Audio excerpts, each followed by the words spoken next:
Another quick math explanation for you guys. I'm going to talk about combining like terms. When I talk about like terms, terms of an expression are going to be separated with either a plus or a minus sign in between them. We are combining like terms, which mean they have the same variable or a lack of a variable. No variable would be our constant term, and they have to have the same amount of whatever that variable is. So if I were to do this example down here, I'm just going to work my way from left to right. These don't have to be in particular order. There is a standard form of different expressions, but I'm just going to work from left to right. So if we have this example here, a 3x squared, this is the same as saying there's 3 times x times x. So where I talk about the amount, this is what I'm referring to. The amount of x's. Here I have 2 x's. So looking at my other terms, I see this here plus 5x squared. This is also 2 x's.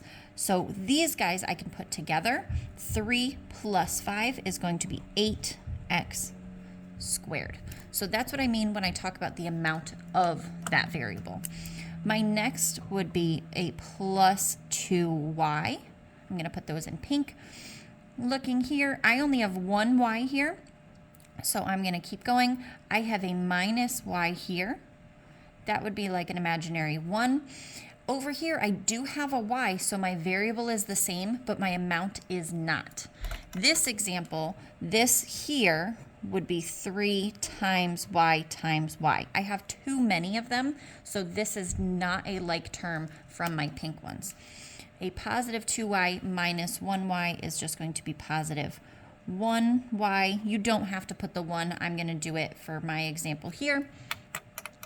Then moving right along, I said left to right, so I'm actually going to leave this guy be and keep going from my left to right that I have.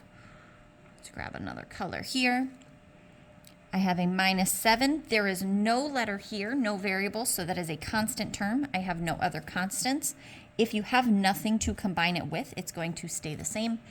And then finally, my last term I hadn't gotten to yet is going to be a plus 3y squared. Now we could absolutely rearrange this to put in standard form in alphabetical order. I would put my higher exponents in front.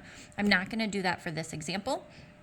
Again, for this example, I just wanted you to see which ones you would combine, which ones you would leave out because they are not like terms.